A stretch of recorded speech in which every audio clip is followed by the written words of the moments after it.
Vous vous êtes déjà demandé pourquoi vous semblez toujours perdre dans vos relations, pourquoi vos paroles sont mal interprétées, vos intentions remises en question, vos gestes ignorés. Pourquoi, même en étant une bonne personne, vous vous sentez constamment jugé, manipulé ou mis de côté. Il existe quelque chose que vous ne voyez pas, quelque chose que les autres savent et que vous ignorez. Une réalité brutale qui gouverne les interactions humaines et que vous, naïvement, préférez ignorer. En vérité, vous jouez à un jeu dont vous n'avez jamais appris les règles, tandis que vous croyez que l'honnêteté, la gentillesse et la transparence suffisent. Ceux qui vous entourent maîtrisent des codes invisibles de pouvoir, d'influence et de contrôle émotionnel. Vous vivez dans un monde où les apparences trompent, où les sourires cachent des stratégies et où vos propres vulnérabilités sont devenues des armes entre les mains de ceux qui savent les utiliser. Machiavel, il y a 500 ans, remarquait déjà une vérité toujours d'actualité. Les hommes jugent plus souvent avec les yeux qu'avec les mains, car chacun voit, mais peu sente. Il ne parlait pas seulement de politique. Il révélait une loi fondamentale des relations humaines. La perception est plus puissante que la réalité, et celui qui contrôle la perception contrôle le jeu. Vous êtes constamment soumis à des dynamiques que vous ne comprenez pas. Lorsqu'une femme soupire apparemment par hasard, lorsqu'elle mentionne au passage ce qui la dérange, lorsqu'elle pose des questions qui semblent innocentes mais cachent des attentes implicites, vous êtes mis à l'épreuve, évalué, façonné. Et vous n'en avez même pas conscience. Votre erreur n'est pas d'être bon. Votre erreur est de croire que la bonté sans stratégie suffit. Votre erreur est de penser que le monde fonctionne selon les règles innocentes que vous avez apprises, alors qu'il obéit en réalité à des lois psychologiques brutales qu'on ne vous a jamais enseignées. Vous avez été conditionné à être prévisible, manipulable, contrôlable. Depuis l'enfance, on vous a appris à plaire, à céder, à chercher sans cesse l'harmonie. Votre mère, peut-être sans le vouloir, vous a inculqué que l'amour signifie sacrifice, qu'un vrai homme ne se plaint pas, ne questionne pas, n'impose pas de limites. Elle a planté en vous la graine de la soumission émotionnelle déguisée en noblesse. Aujourd'hui, adulte, vous reproduisez ces schémas sans l'avoir choisi. Vous vous efforcez d'être compréhensif alors qu'il faudrait que vous soyez ferme. Vous expliquez alors qu'il faudrait simplement agir. Vous demandez la permission alors qu'il faudrait annoncer vos décisions. Vous négociez votre propre valeur comme si vous étiez une marchandise soldée. Et les femmes qui vous entourent, elles perçoivent cette faiblesse, non pas consciemment peut-être, mais instinctivement. Tels des prédateurs flairant la vulnérabilité, elles identifient en vous quelqu'un à modeler, contrôler, utiliser, et pour obtenir une validation émotionnelle. Ce n'est pas de la méchanceté de leur part, c'est la nature humaine. Vous êtes devenu un fournisseur émotionnel gratuit. Vous offrez attention, temps, énergie et ressources émotionnelles sans exiger de réciprocité. Vous êtes ce type d'homme toujours disponible, toujours compréhensif, toujours prêt à résoudre les problèmes des autres, tandis que les vôtres s'accumulent en silence. Observez votre comportement lorsque qu'une femme est contrariée. Vous supposez immédiatement que vous avez fait quelque chose de mal. Vous vous empressez de découvrir quoi, de réparer, d'apaiser. Vous vous placez en accusé devant un tribunal où aucune accusation formelle n'a été présentée. Vous vous soumettez à un jugement fondé sur des humeurs et des sous-entendus. Pourquoi? Parce que vous portez en vous des blessures profondes, de rejet. À un moment de votre enfance ou de votre adolescence, vous avez appris que rien n'est pire que d'être rejeté. Alors vous avez développé une personnalité qui évite le conflit à tout prix. Vous préférez être exploité plutôt qu'abandonné. Vous préférez être méprisé plutôt que seul.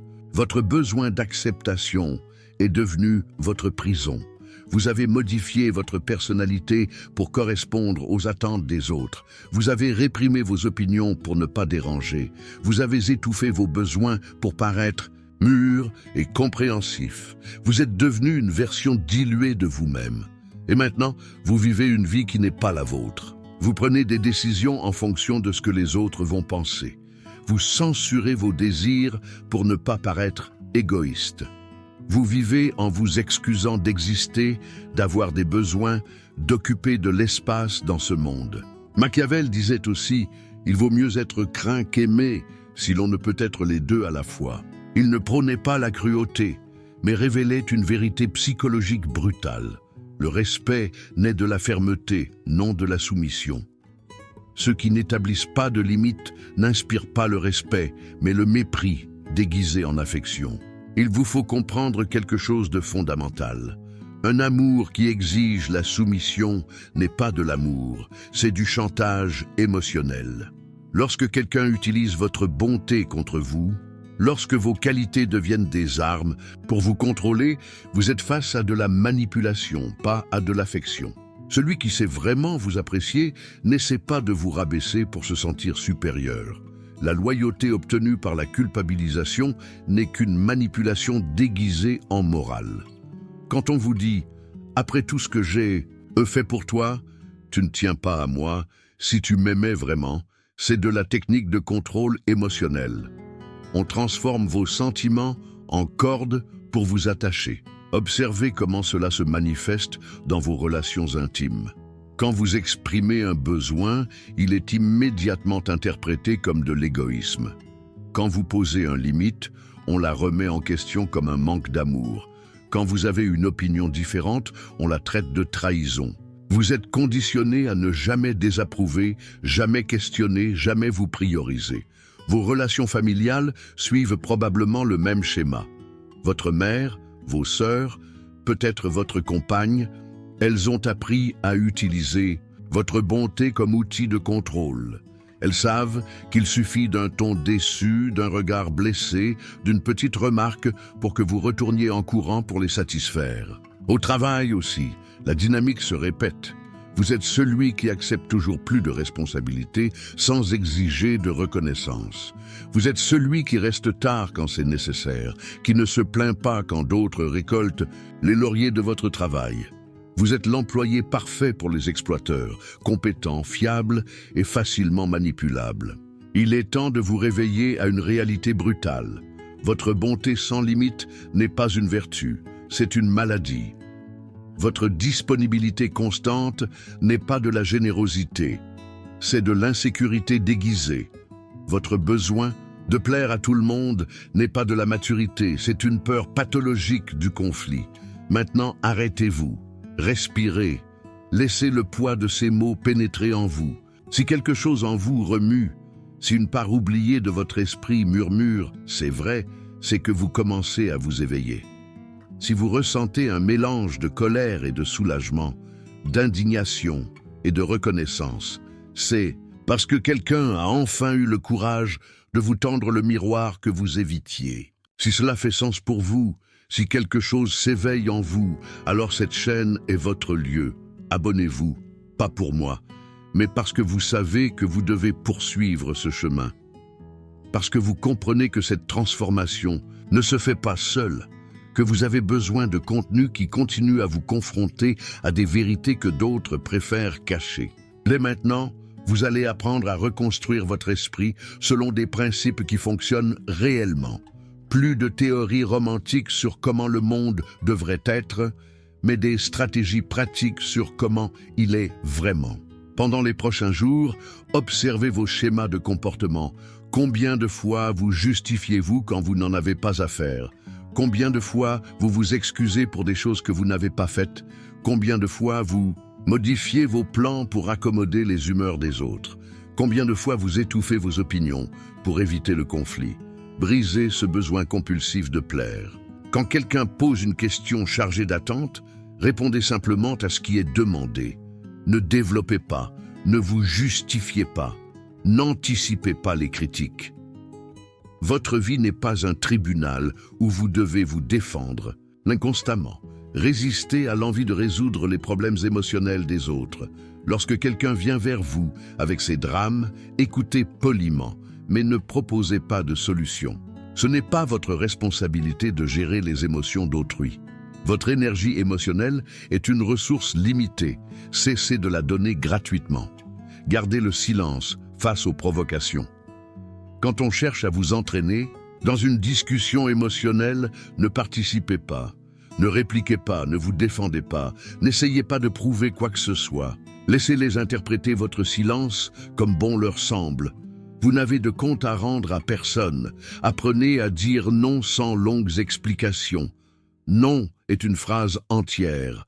Vous n'avez pas à justifier pourquoi vous ne voulez pas faire quelque chose, pourquoi vous n'êtes pas d'accord, pourquoi vous n'êtes pas disponible. Les explications excessives sont le signe d'une insécurité et ouvrent des brèches de négociation là où il ne devrait y en avoir aucune. Retirez-vous quand c'est nécessaire. Vous n'êtes pas tenu d'être disponible 24h/24 pour répondre aux besoins émotionnels des autres. Accordez-vous des périodes pour vous, sans rendre de compte. Votre absence occasionnelle apprendra aux gens que votre présence a de la valeur, que votre temps n'est pas infini. Repositionnez-vous comme quelqu'un ayant ses propres priorités. Cessez de toujours mettre les besoins des autres avant les vôtres. Arrêtez d'annuler vos plans pour accommoder les autres. Arrêtez de sacrifier votre bien-être pour maintenir la paix. Comprenez que ceux qui vous respectent réellement respecteront vos limites. Ils n'essaieront pas de vous culpabiliser pour avoir des besoins. Ils ne remettront pas en question votre droit de dire non. Ils n'utiliseront pas votre bonté comme faiblesse à exploiter. Ceux qui sont dérangés par votre nouvelle posture sont précisément ceux qui profitaient de votre ancienne soumission. Votre transformation révélera qui vous respecte vraiment et qui se servait de vous. Cette révélation sera douloureuse, mais nécessaire. Dans vos relations amoureuses, opérez un changement radical de dynamique. Cessez de poursuivre, d'insister, d'essayer de convaincre quelqu'un de votre valeur. Si une femme ne manifeste pas d'intérêt sincère et constant pour vous, éloignez-vous simplement. Votre attention est un cadeau, pas un dû. Lorsque vous cessez d'être toujours disponible, de résoudre tous les problèmes, d'accepter le mépris déguisé en fort tempérament, vous découvrez quelque chose d'intéressant. Certaines personnes disparaissent de votre vie. Et c'est une bonne chose. Vous filtrez naturellement ceux qui apprécient réellement votre présence. Établissez des conséquences claires pour les comportements inacceptables. Si quelqu'un vous manque, le respect, ne discutez pas, ne vous disputez pas, retirez-vous simplement. Votre absence sera une leçon plus puissante que 1000 mots. Vous n'avez pas à éduquer les autres sur la manière de vous traiter. Éloignez-vous simplement de ceux qui ne savent pas. Sur le plan professionnel, négociez toujours. Arrêtez d'accepter plus de travail sans plus de reconnaissance. Arrêtez de rester tard sans cesse, sans reconnaissance. Arrêtez de résoudre les problèmes créés par les autres. Vous n'êtes pas une ONG, vous êtes un professionnel qui mérite d'être valorisé à sa juste valeur. Dans vos relations familiales, restez cordial tout en posant des limites fermes.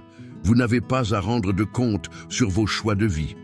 Vous n'avez pas besoin de l'approbation de vos proches pour prendre des décisions.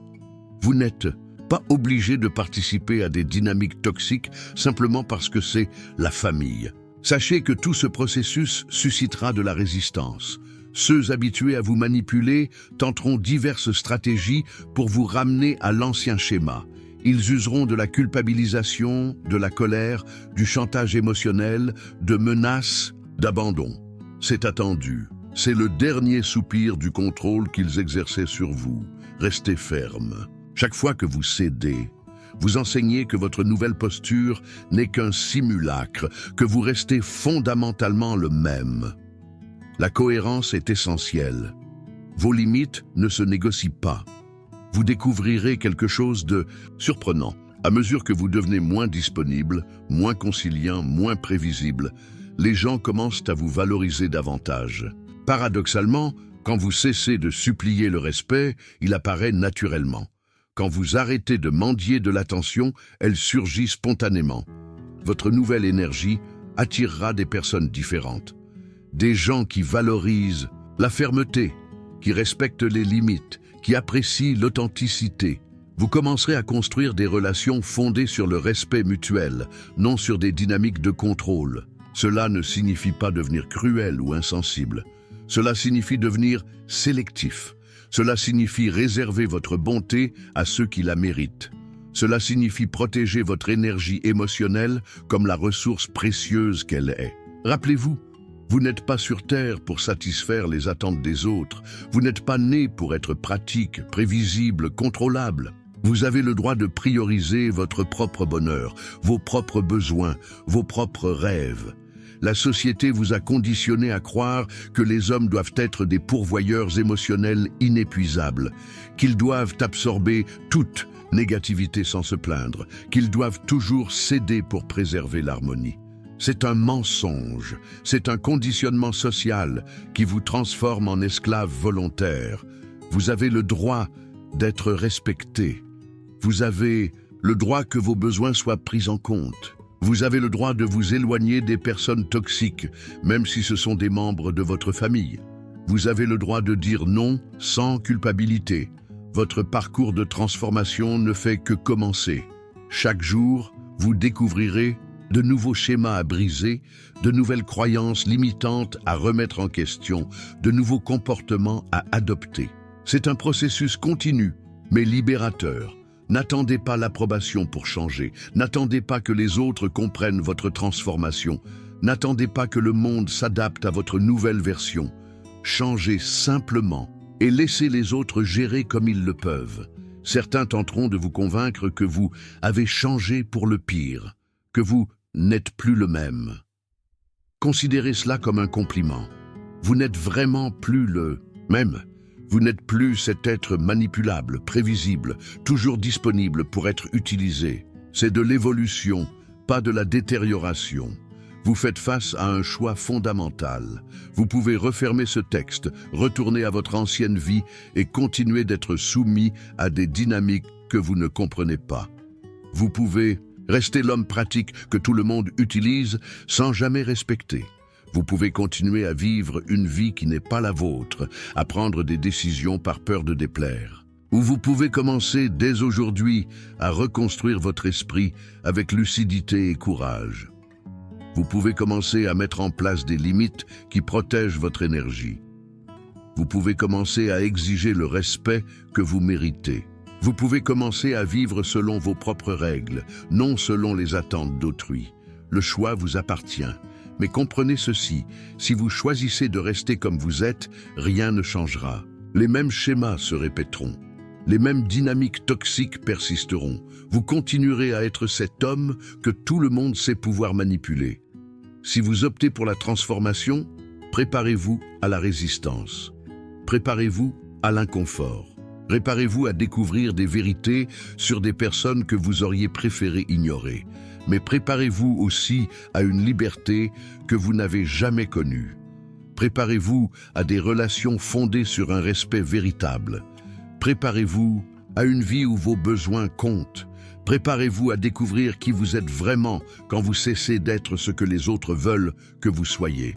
La vérité brutale, c'est que vous avez toujours eu le pouvoir de choisir. Vous avez toujours eu le droit d'établir des limites. Vous avez toujours eu la capacité d'exiger le respect.